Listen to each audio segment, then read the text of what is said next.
Hello and welcome back to Too Many Books. My name is Sean, and today I'd like to talk to you about Angel Fire East by Terry Brooks, the final book in the Word and the Void Trilogy. The particular edition I'm showcasing here is the lettered edition from Cemetery Dance, but it was also available in a numbered edition. It's available as trade release, hopefully an upcoming Grim Oak release, and many other editions out there.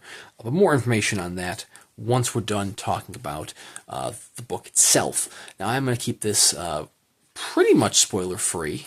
I'm not going to go into any details from the previous two books other than basic details of this trilogy as a whole, and I'm going to keep it spoiler-free within the novel itself. So anyways, let's dive in.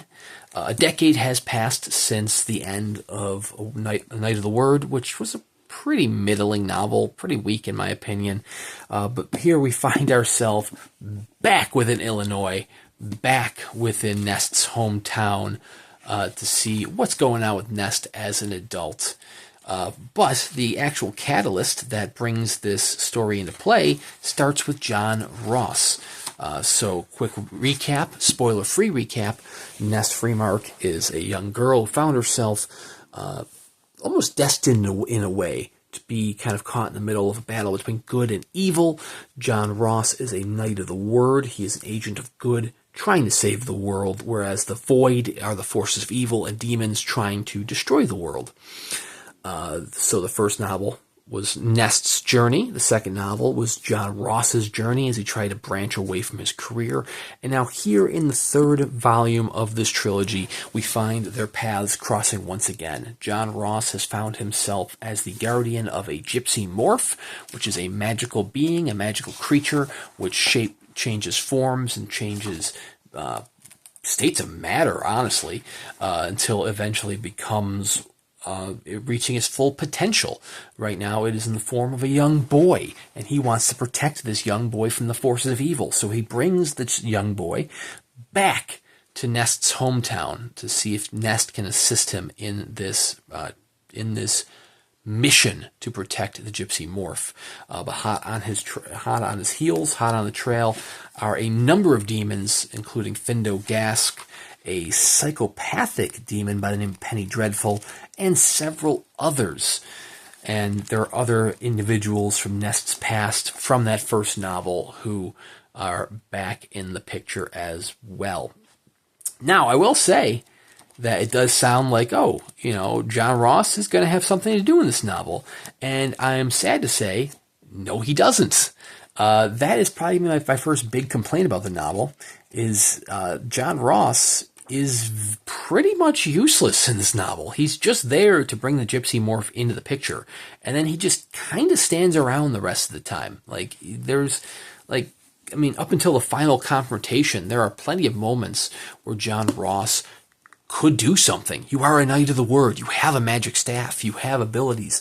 And you just choose not to use them time and time again, basically just leaving it all up to Nest to save the day.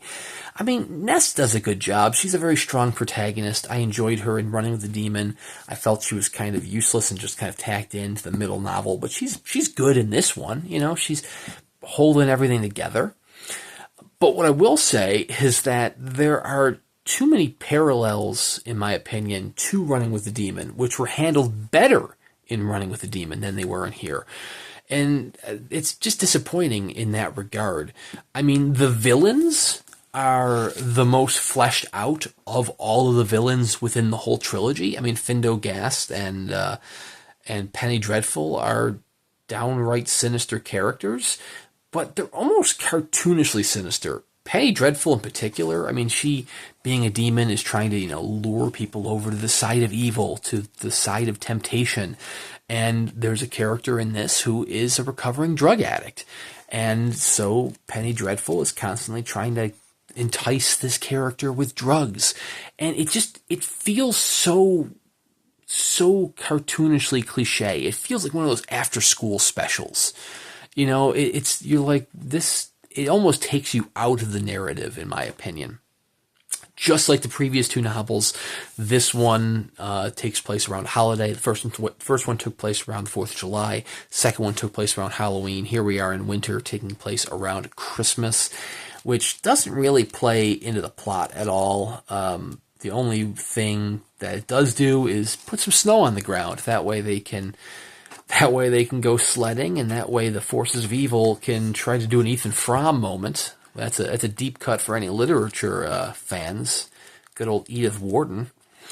Yeah, basically, if you're thinking, man, I wonder if the villains are going to try to sabotage this sledding experience in a Wile E. Coyote manner, well, you're in luck. They are. It's just, like I said, to some respects, they are the most serious of the villains, but in other respects, their approach is the most cartoonish of the whole trilogy. And I'm left thinking, like, why? It's so tonally dissonant between what it could be and what it is. And it's disappointing in that regard. I mean, overall, it's an improvement over A Night of the Word. I will say that. I mean, it has its flaws by far, especially when compared to Running with the Demon. But I mean, it makes a strong effort.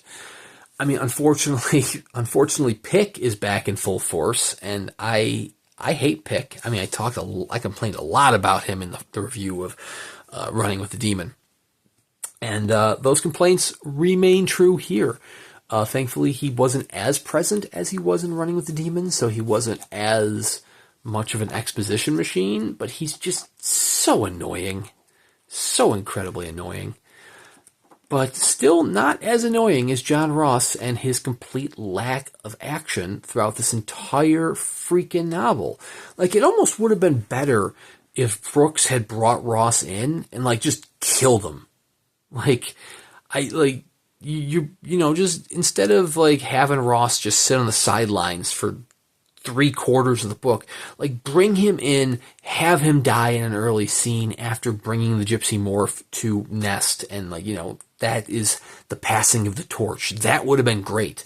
Instead, you just completely nerf John Ross and make him just completely useless. I mean, given the Christmas atmosphere, you could have made his magic into a Frosty the Snowman thing, and you would have gotten more mileage out of the character than you did within this novel.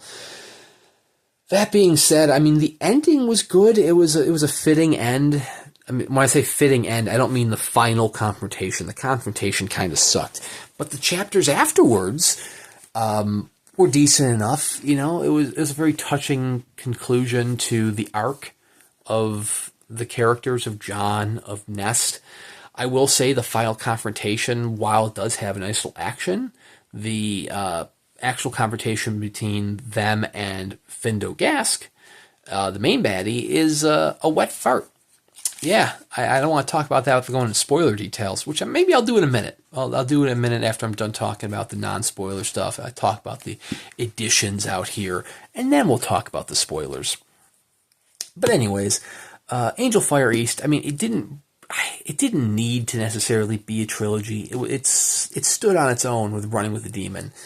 I mean, A Night of the Word was all right. It was kind of the weakest of the trilogy. This one, definitely improvement over The Night of the Word, but it's still not as strong as Running with the Demon was. If you needed more Nest Freemark in your life, then Angel Fire East is definitely the way to go. But honestly, if you just ended with Running with the Demon, you wouldn't have missed much here. It's been published plenty of times over the years, most notably the trade release, where you can find it in any used bookstore near you. I don't know if you can still buy new copies. I'm sure you can somewhere. Tor probably hasn't put it out of print. It did get, about 5 or 6 years ago, a signed edition from Cemetery Dance. I believe I actually have an unboxing of the numbered edition, which had the artwork by Tomislav Tikulin, which is here in the lettered edition as a frontispiece. A nice cloth binding. The lettered edition has nice little, spine hubs, bonded leather, a silver stained edges. It's a nice enough one. However, an even nicer edition should be forthcoming in the next few years from Grim Press. They're still working on their edition of Running with the Demon.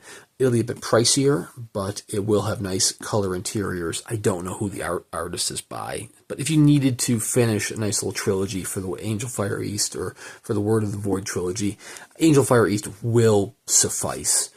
But anyways, if you do not want to stick around for spoilers, feel free to sign off here. Be sure to subscribe to the channel. I do at least one book review a week with plenty of unboxing videos in between here and there. Thank you very much for watching if you are signing off. But if you want to stick around for some spoilers, well, you've been warned. So anyways, let's talk about the final conflict. I mean, yeah, the fighting of the demons, the battling of the demons, decent enough, sure. If you want to know what happens to the Gypsy Morph becomes the unborn child of Nest? Okay. We're doing like this Immaculate Conception Jesus thing, I guess. Whatever. But she doesn't actually fight Findo Gask. Like, the battle is over. They defeated their demons, and she's just leaving the house. Like, she just, like, walks out with the Gypsy Morph now in her womb. And she encounters Findo Gask, and Gask is like, hey, hand over the Gypsy Morph. And she's like, oh, you missed your chance. He's gone. Like, you lost your chance. And Findo Gask is just like, oh, okay. And they just, yeah. She just leaves. She just goes. Wanders off, and that's it. The day is done. And I'm like, what? That's so anticlimactic. I mean, like I said, the whole Jesus Immaculate Conception with the Gypsy Morph is kind of ridiculous to begin with. Not a huge fan of that, but I mean, sure, whatever. This is around the same time. This was, what, 99 when this was published? Originally published? 99. So yeah, this was the same year as The Phantom Menace, so, it's kind of weird that you have little Gypsy Morph Immaculate Conception the exact same year you have midichlorian Immaculate Conception Anakin, but, whatever. It is what it is. Yeah, it's disappointing ending. Also, random thought. At one point, John Ross, this is not spoiler territory, this is just a random thought that I probably should have mentioned earlier. At one point, John Ross is looking at Little John, which is the Gypsy Morph in baby form, little child form, and he goes, wow, maybe the Gypsy Morphs aren't too different from people. And I actually laughed out loud at that line, because earlier you talked about how the Gypsy Morphs can become anything, including one which became penicillin. And I'm like, dude, you're talking about penicillin. Like, yeah, this one particular instance, the Gypsy Morph is an actual human, but like, what the hell are you talking about? But anyways, Angel Fire East, it's a novel. It's a weak conclusion, although the final chapter itself after that was decent enough, but like the actual confrontation between Findo and Nest was just embarrassing. But anyways, thank you very much for watching if you stuck around to spoiler territory, and we'll see you around next time.